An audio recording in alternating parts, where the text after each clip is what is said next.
the Daniel Cleland podcast. Gary Holt. What's up, Daniel? How you doing, dude? Doing awesome, man. Super happy to see you. Yeah, it's been a while. Minute, as they say. Yeah. We met at the final Slayer concert. I saw you guys three times on that final leg, and had to make sure I got for the last show there. Do the meet and greet. Got to meet all you badasses. That was a fucking emotional night. It was, man. It was for me too. It's like the crazy thing is the 1 year anniversary of that show. Like, because we kind of all went our own ways and barely speak, and it's not because we don't speak to each other. We just, the world kind of ended. And but that day everybody was like, "Man, I miss you, appreciate you."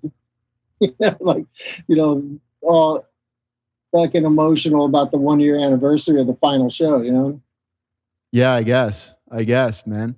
Yeah, the after the show, so the final show was in LA at the Forum, and so I flew up from Costa Rica to that show, and the next day I was flying back, and I had to spend a few hours in the airport, and I was wearing my Slayer sweater that I got the night before, right? I got all the swag with the VIP package.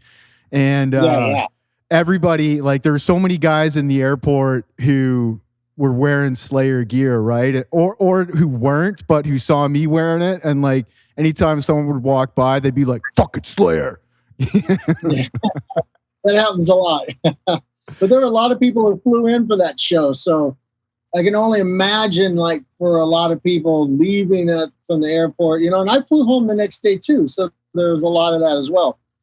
A lot of people converging on the LA area airports and flying home. It kind of had a vibe like a European festival, which, we've flown in and out of a million of them. And the next day you see all the people with their camping gear all leaving. Maybe they weren't camping, but a lot of people came from everywhere for that show.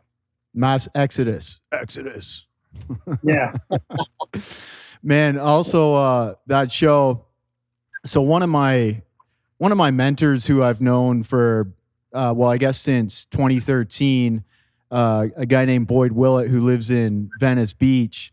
He's he came down to drink ayahuasca with me for his 70th birthday in the jungle down in Colombia and Peru.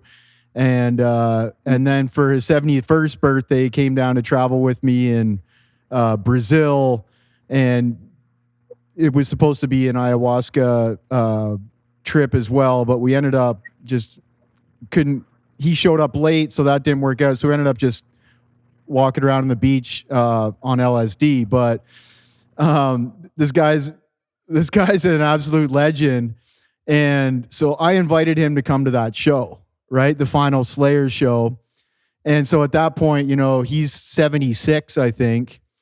And he failed to tell me that 12 days before the show, he got hip surgery. So he shows up at the show with a walker, and he wanted to get right in the middle of the mosh pit. So I'm like his Secret Service agent, protecting him from all these insane Slayer fans in the middle of the mosh pit as he's pacing around with this walker. It was definitely. When it comes to down in the pit, when people know there's someone with certain limitations or whatever down there, they will absolutely bodyguard for them as well. I mean, I've seen video of someone with their blind friend in the pit, and everybody was creating kind of a safe zone so this blind kid could run around in the pit, for a show we can't see. And, we've all seen the wheelchair crowd surfers, over the years. It's awesome. I love it. Especially when you're 70. What's that? Especially if you're 76. That's awesome. Yeah. Not a lot of old guys like that, I'm sure. But, I mean, one thing a lot of people don't understand about the metal community is that the guys are really nice.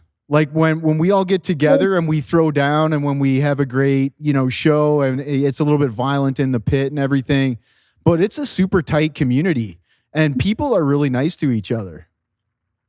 Yeah, they don't get it. They think it's just all like violence and the worst bunch of people you could be around. They're the nicest bunch of people, and they will absolutely pick you up every time if you go down. No one's going to trample over you. No one's fighting. No one's throwing punches. It's a healthy, genuine release of like energy that's being given to them from the stage, and we get it right back. Like the rowdier the crowd, the rowdier we are, and it's just this big circle of energy, and it's awesome. I miss it. I fucking miss it so bad. Well, yeah, I mean, all you guys, professional musicians who spend your life touring, basically got screwed over in 2020, right? Like, and you were actually out on tour when shit hit the fan, basically. How was that for you? Well, the tour was great. It was awesome. My first real tour back with Exodus in many years, and the welcome back I got was phenomenal. It was, us, Testament, and Death Angel, 3 Bay Area bands. The Bass Strikes Back was the name of the tour, and it was awesome. And if the tour had started 2 weeks later, it'd been financially ruinous for all of us. We had 2 weeks later, we had half the tour and all the merchandise you've ordered. I mean, I know countless people who had tours coming up and they've already printed all the merchandise for the tour with a bunch of tour dates on the back that aren't ever going to happen. And the merchandise is just rags at that point, So we came home and flew home March 12th, the morning of the airport's being shut down that night. So it was kind of hairy getting home. And then we came home and about 25 of us got COVID, myself included. It's crazy. Yeah, the tour was awesome. I was actually, I was up with Machine Head just at the end of February too. Like I flew back to Costa Rica. I went up to hang out with Logan and, hung out with those guys backstage, had a fantastic show. They're one of the bands that got shafted because they had tour dates planned like all year long. The world tour, the European tour, the Australian leg. But it's a real shame. So how was what happened after you got COVID? You got back and just kind of chilled out for a bit and.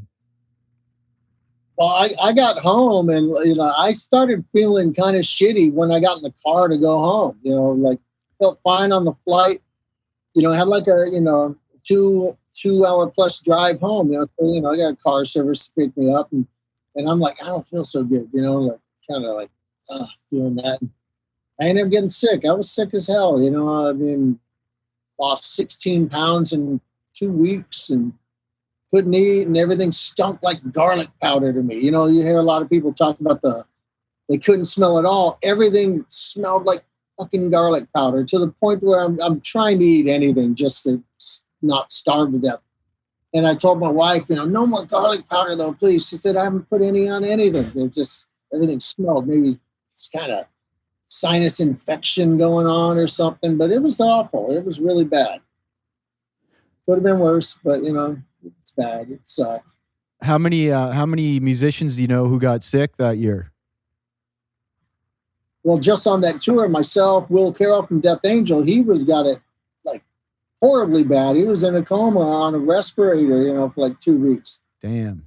Chuck Billy got it. His wife got it, who's also works on the tour with him.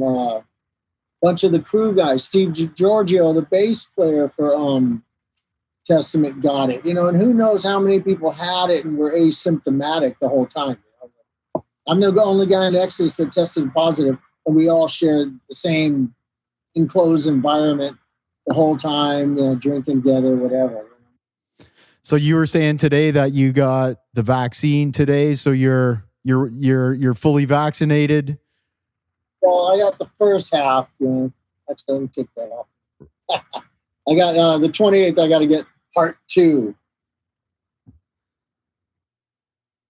And then what's your plan with Exodus? You were saying that you guys are trying to get out on tour later if you get more people with vaccinations, I guess. Yeah, that's our plan. The album's going to come out in November. We got some things that led to us delaying it. Plus, putting it out in the summer, which was the original plan. When we can't go tour. We have a full European summer tour book, but every festival, one by one, is canceled. And all it takes is enough of them to cancel. Even if half of them say, oh, we're still on, come over. Well, we've just lost half our guarantees. How can we afford it? Right. And now, due to some festivals canceling, we're supposed to have like 5 days off and pay for a bus the whole time and everything. We just can't do it financially. So we're going to wait. There's other things going on with the band that require us to have some more time off. And I'm still dealing with my elbows, which are a nightmare. So, I can't even play guitar really right now. Really? It's fucking depressing. Yeah, I got world's worst case of tennis elbow in both arms, and I have for like 3.5 years, but, I'm trying to like do it right without nonstop cortisone injections, which I've had so many, I couldn't tell you how many I've had. Is that just from thrashing so hard over the years? Yeah, I mean, other people do it and don't have the same thing, but it's just you end up with that, tendon right there, and this arm shredded. I had the MRI and it sounded horrible. Like 2 complete ligament tears and a near complete tendon tear. But I have a friend who's a San Francisco Giants team surgeon, and so I bypassed my normal orthopedic guy, and I went to these guys who repair much more valuable arms than mine. And 2 of them said, I don't need surgery, but I need aggressive rehab and physical therapy. No more shots, he said. It's just not good for you. And I know that. But, all the years with Slayer, we're going. I had to keep playing that shit. That shit's not easy to fucking play. And so, just stick another needle in it. Stick a needle in it. Have you ever thought of stem cell therapy? I looked into it. My new doctor, he says, if nothing else works, to try that, and also the PRP therapy. But right now, he just says I just need to strengthen it, toughen it up, and work on it. So I'm waiting for my first PT appointment. Cool, man. Well, I know one really good place in Colombia. It's called Bio Accelerator. And I know they're like it's good for a lot of MMA guys go down there, and other pro athletes who really thrash their joints go down there. I also know another place here in Costa Rica. Shit's depressing. You're a guitar player. It's what you've done your whole life, and like it hurts to play. I mean, some days I feel better. I'm feeling better than I did a couple of weeks ago because I literally almost sleep 24 hours a day with these things on, and it takes the pressure off that end, and it actually feels a lot better. But hopefully by the time the album comes out, I'll be strong, full strength, ready to go. Anything else you do to keep yourself in good shape for the high exertion performances that you guys put on? Well, prior to the nonstop elbow problems, the only thing I ever wanted to do for exercise is play basketball. I like it. I'm good at it when I have working elbows, and it's a good workout. And, the key to any workout is to enjoy it. And I love playing basketball. So I'd love to be able to hit the court again. So awesome. You don't do like any weightlifting or anything like that on tours? I was before the elbows. Yeah, I was lifting weights. Like my arms are shriveled up compared to where I was getting. And so I get bummed out about that too. Like skinny arms, big belly. But where I live now is a lot of walking involved. My mailbox is a quarter mile away up and down hills. And I'll take a little, it's just a mild hike, but it's not mild when you get to the mailbox and you got a 20-pound box in it and you got to bring it back. That shit happens to me all the time.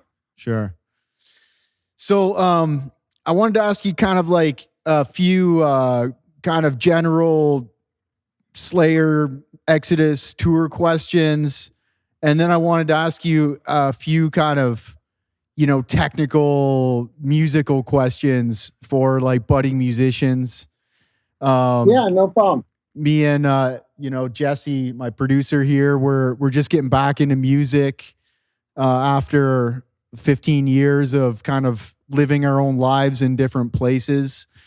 And we're really enjoying it. We're trying to actually maybe do something with it. I don't know. But sure. So you played with Slayer for 9 years, right after the unfortunate, almost 10, the unfortunate.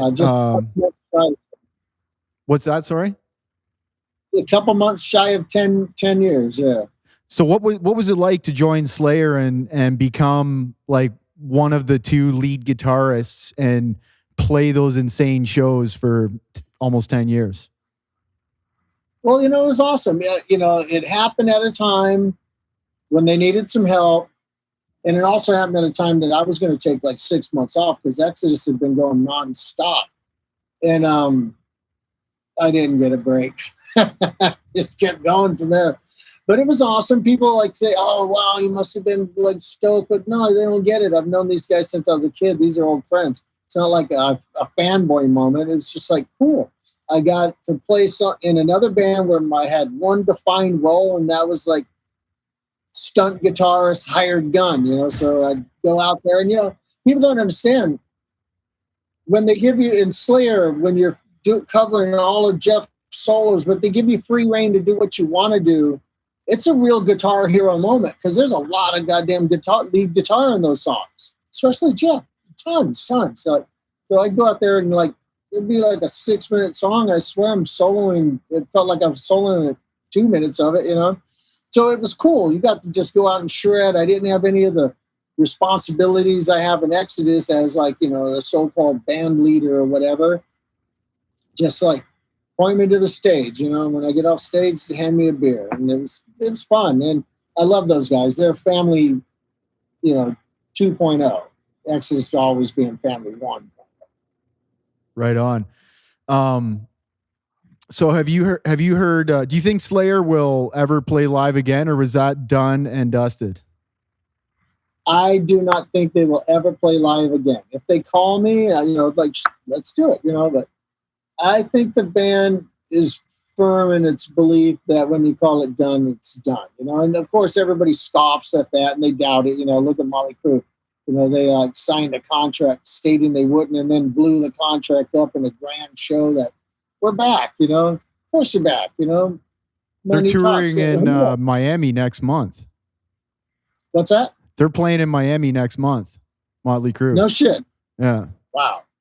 But, you never say never, but I can only speak for myself. I know Tom and Carrie, the two principals, they're firm in that the band is done. And so to my knowledge, there will never be another Slayer show. So you did see the last one. And an honor it was.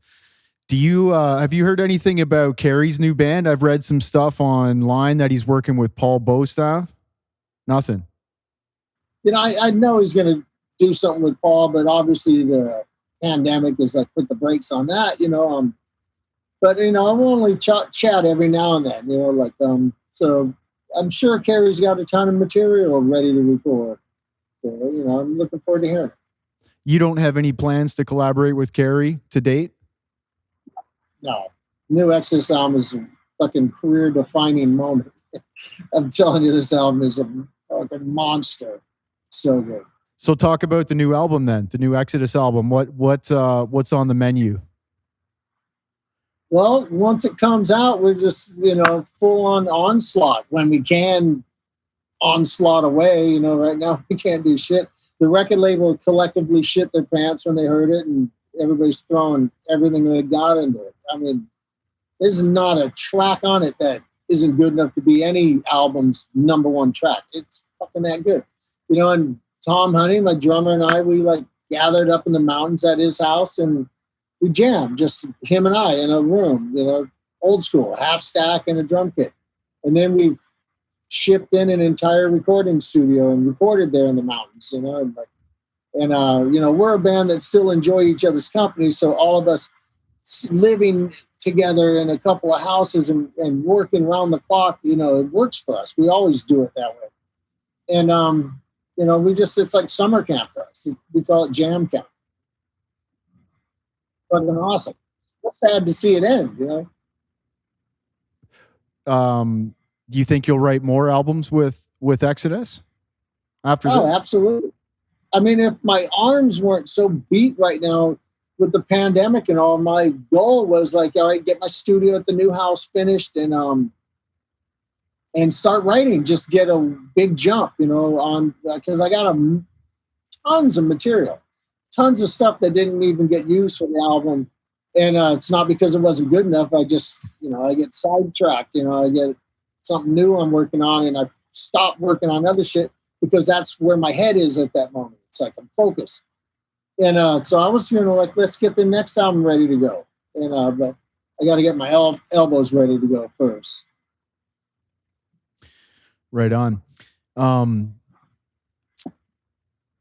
you guys are touring this summer. Do you, if possible, or you said you're touring this summer or in November? This summer, if possible. Yeah. That's the plan. But I don't think it's going to happen because, like I said, all these festivals in Europe are dropping out one by one. Top 3 favorite bands to tour with? That's a hard one, only because there's about 5. And I always say there's a short list of bands that I would be happy if the rest of my life I never toured with anyone else. I don't give a fuck who they are. Just put us on these tours together, all of us. Too much fun. It should be illegal, like Death Angel, Obituary, Municipal Waste, Power Trip, rest in peace, Riley Gale, Sepultura. Who am I forgetting?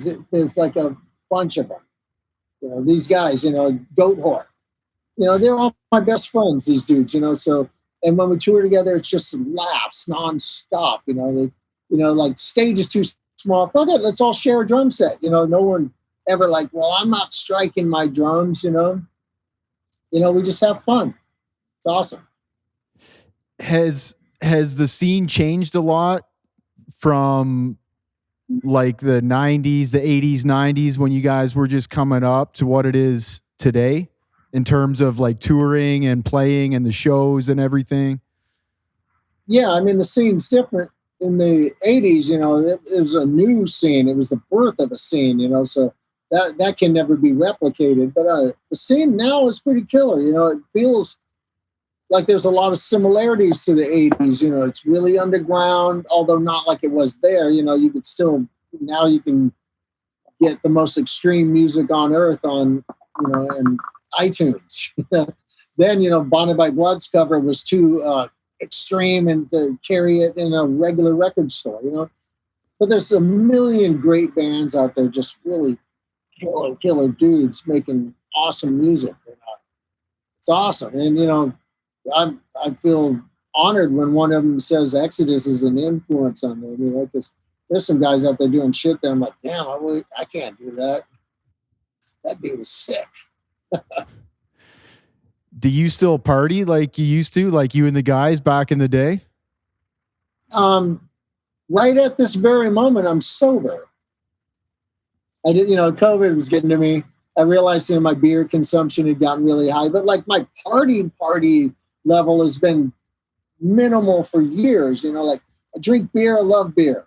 Be on tour with Slayer. We have a great show. We do a little toast and some Jägermeister, but I do these little baby shots, like it's more, it's just a celebratory gesture more than real drinking. And I try to avoid ever having a hangover anymore, but, through the pandemic, it's like, all right, yeah, I can put away 6-7 beers, no problem. But I'm also buying beers that are like 11% alcohol.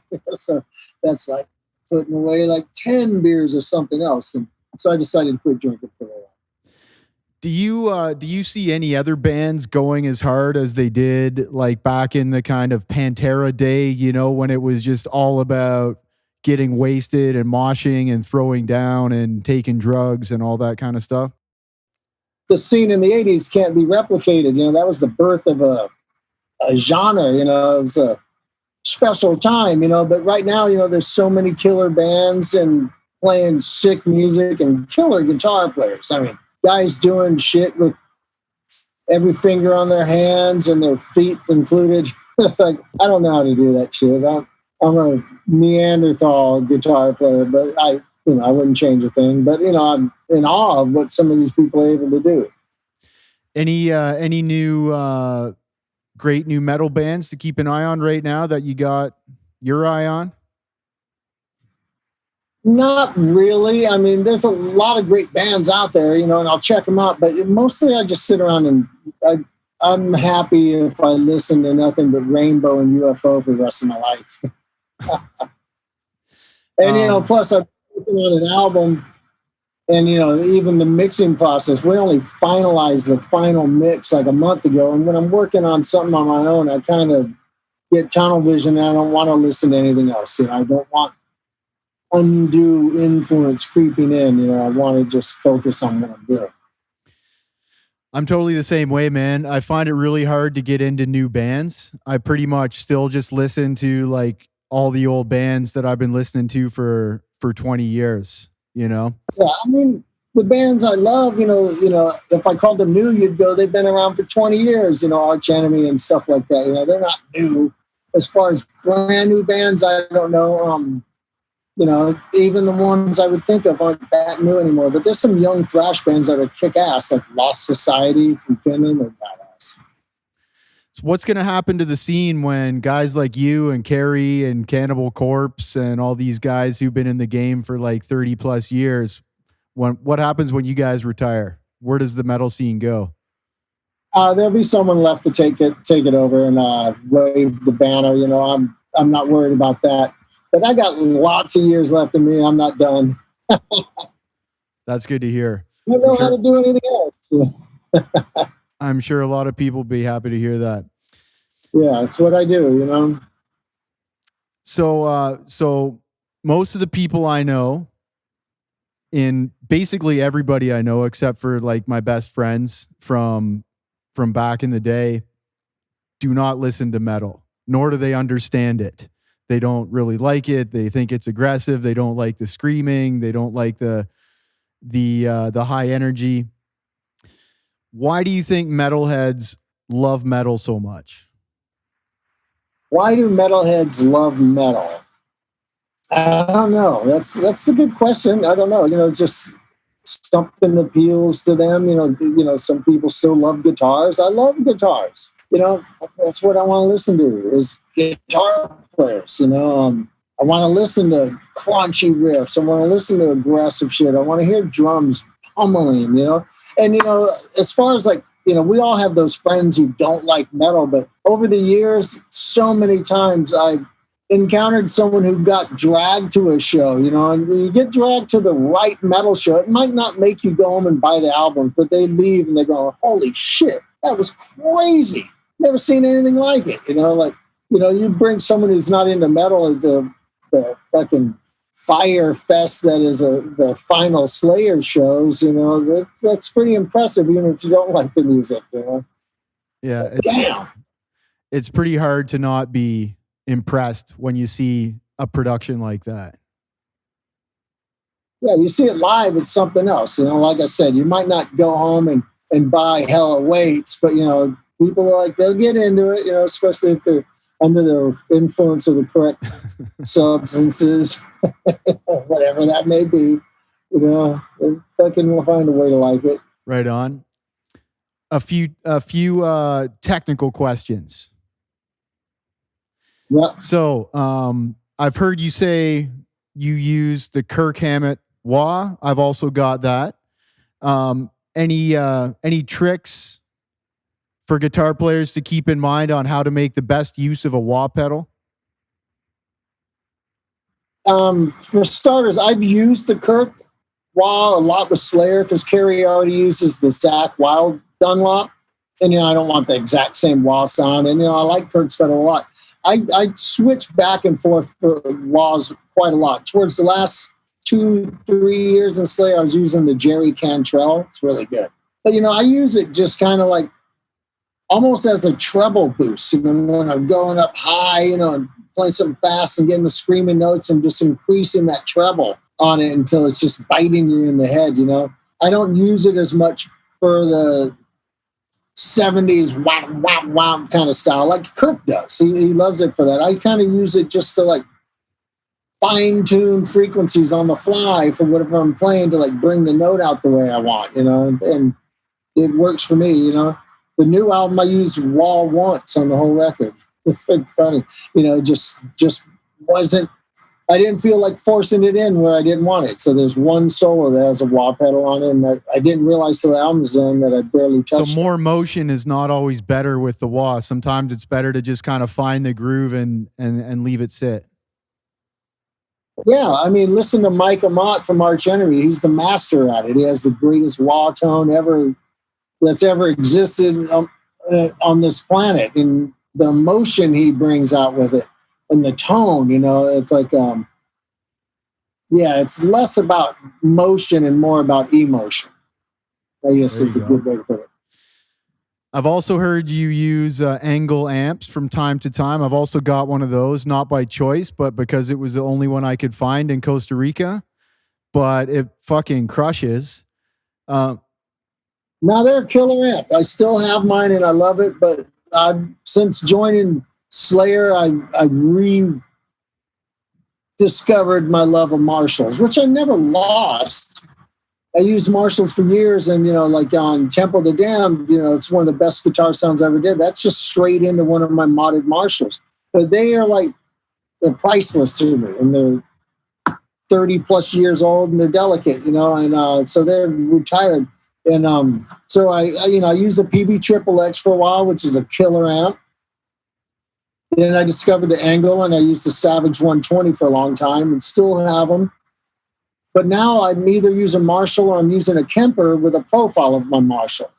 So now actually I have the sound of my modded Marshall on a thumb drive, so it's killer, carry it anywhere I want and just drop it in. You don't use any pedals, any like overdrive pedals, metal zone, any? Yeah. I use a lot of pedals. I love pedals, Stompboxes. I'm a junkie. I've got so many fucking Stompboxes. Tube Screamer's all a classic. Boss Super Overdrive I've been using since I was 20 years old.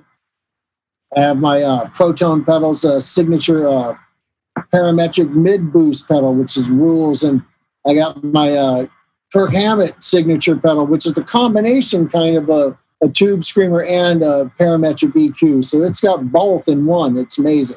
And, I just love anything that kicks the front of the amp right in the input, does cool things. It's like classic rock guitar players. They weren't using racks of like rack mounted effects. They were using fucking flangers and all that shit right in the front of the amp. And it does cool stuff, interacts with your playing better. But you wouldn't just plug straight into the amp and play like that. There's always something kicking up the drive. I'll go straight in. If the amp's capable of it, I'll go straight in. But even a really great amp straight in, like the Engel Savage 120, I'll put a little something like a little EQ, parametric EQ in the front, because I like to tailor the mids the way most amps don't allow you to do it. I want to be able to use the wah pedal frequency that, and that's where the aggression. Am I wrong? Did I see that you have your own kind of pedal to boost the mid range? Yeah, that's the Protons pedal. Okay, right on. That's awesome. It's basically a single band. It's a mid band parametric. Because I only want that mid band, because then I can dial in that super aggressive attacking mid range, almost like you have a wah pedal, and it's fucking awesome. I've been running that or a version of for years. Awesome right shit. On. Best guitars for low tuned metal? Best guitars for low tuned metal? Depends on how low the tuning you're talking about. Soulfly, kind of B, A, C. Stuff. Well, you want something with some scale to it.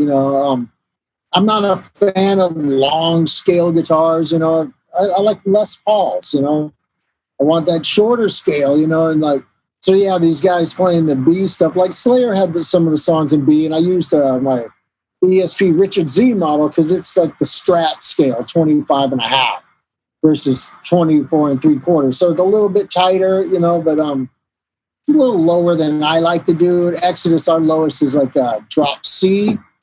And works fine to throw a big 60 on the E string, something fat. It works perfectly. And now you got these guys with these like multi-scale 8-string guitars, and they're up there like this. It's not matter.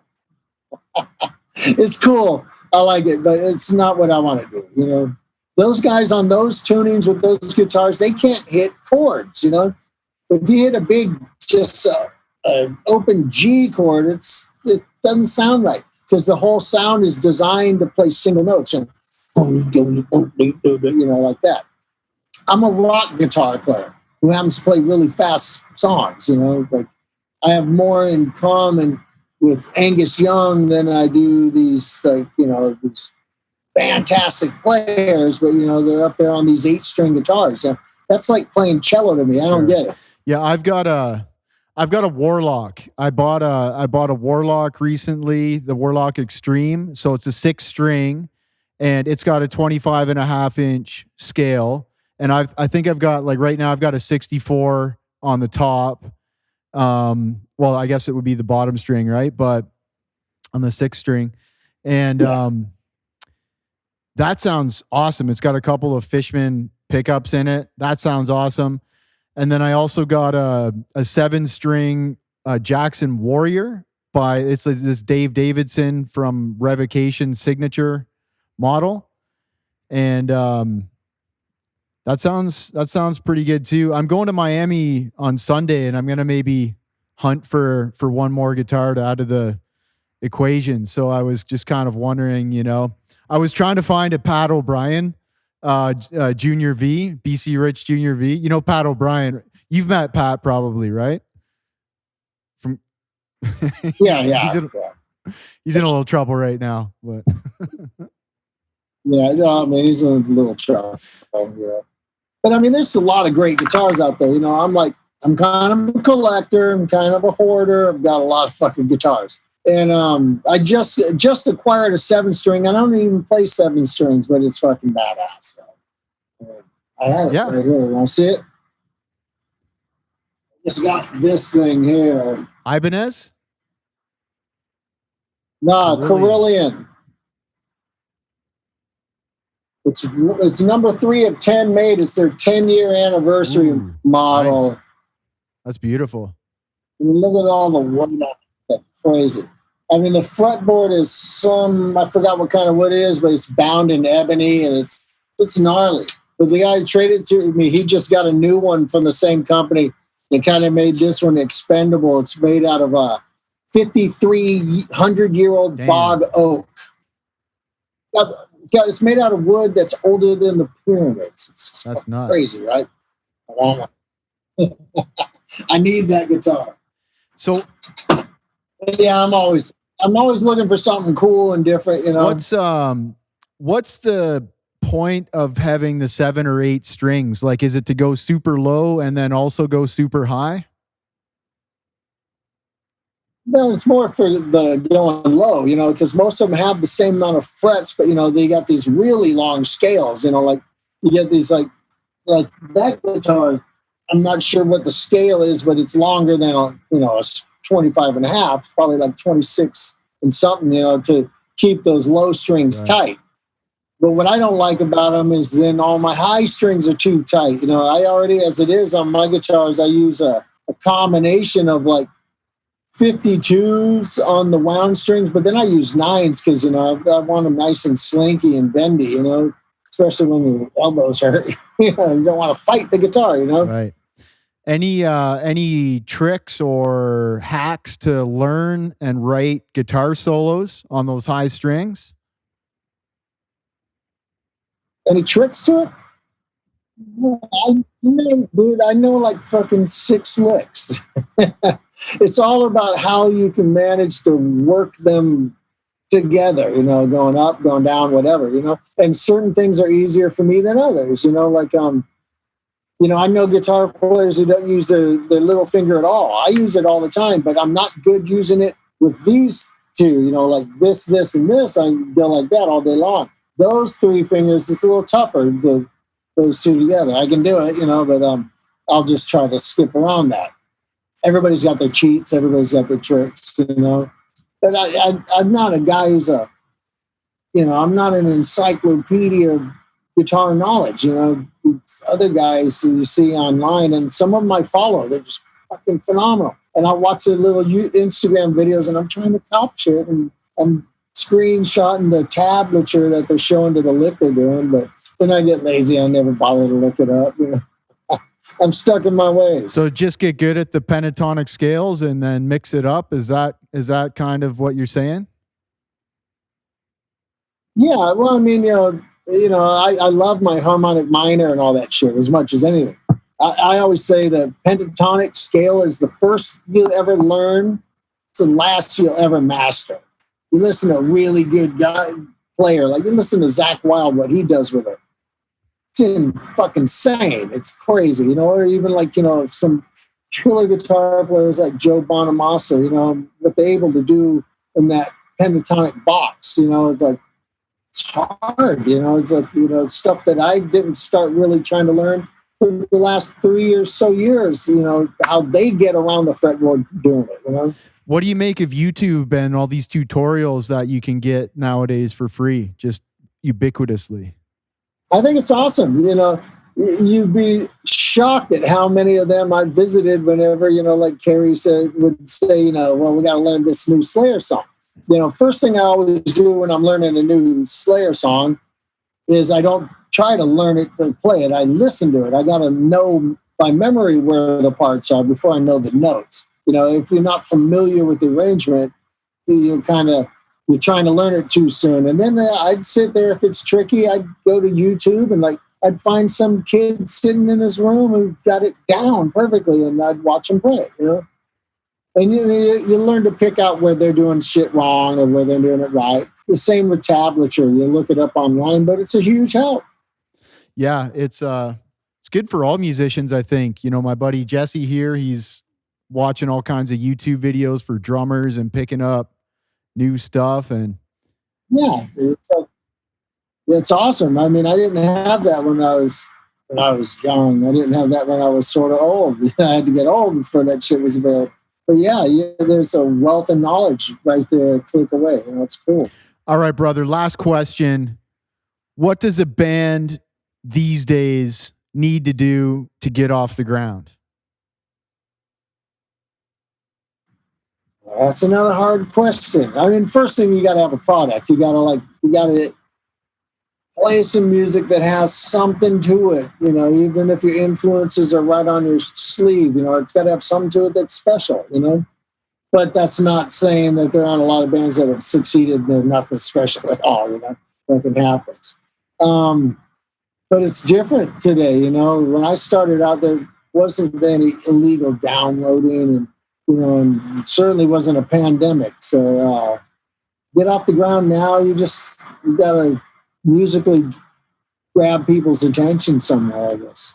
And then what about so you have the good product. Say you're a band, you put together your debut album or at least a good, you know, 45 minutes or an hour of good original music. You get it recorded. And then is it like the old days where you need to like build a community and start touring bit by bit and kind of growing some fire around your live shows? Or does the internet help in any way to get your name out there, to get your music out there? And what's the difference now that you can't really sell music anymore? You pretty much have to sell concerts, right? Yeah, I mean, you know, everything's internet based now. You know, I mean, it's a double-edged sword. You know, yeah, people can steal your music and not ever buy it, but with a click, you can reach an audience as well. You know, so it's cool for that. You know, it's just a different time than when I started. You know, I'm lucky though. You know, I'm in an established band, and I don't have to fight, you know, the currents upriver, you know, to try to like get my music heard. You got to get a label that's willing to support you, and you really got to tour. You have to tour your ass off. You have to take every thing that's offered, and you got to be willing to struggle, because, you're getting your first metal album out. Chances are you're not going to be in a bus. You're going to be in a van, and you're going to be living on bologna sandwiches and shit like Exodus did, I don't do van tours anymore. I did that shit. I need a bunk. I need to lay down and sleep. And getting a label, what, any hacks or tips for finding a label? What are the good labels these days for metal that are hunting for new bands? I mean, you got like our label, Nuclear Blast, that I've been with since 2003. I've been one of the longest tenured artists in the label's history, I think. I think Destruction's been there longer than we have, and some others. But it's hard to say what gets a label's attention, because every label's signed bands that I'm like, huh? I've seen bands like get the full weight of like booking agents and everybody behind them, and I see them and I'm like, I don't get it, but maybe that's just me. It's a crapshoot. It's there's a little bit of luck involved as far as succeeding, but also you got to do something on stage. There's a lot of bands that don't do shit. They make great albums and you see them on stage and they're standing there looking at their shoes. Right. Yeah, you got to do something. You're not supposed to be standing up there like you're waiting for a bus. Dope, man. All right. Well, I'm fucking stoked about your new Exodus album. I can't wait to see that coming out. Yeah, I'm pretty anxious. And I'll absolutely, if you guys are offering any VIP packages when you go on tour, I'll definitely be willing to invest in whatever you guys have going on. I think I can get up to that. I think that would be possible. But yeah, we'll do something like that. But when it happens, when are you coming to Soltara, man? One of these days, I'd love to do it.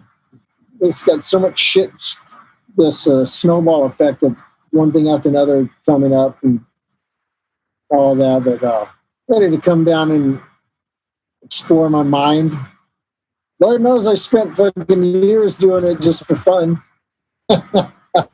Right on, brother. Well, enjoy the rest of your summer, and best of luck with the album release and getting on tour and, the elbows and everything else.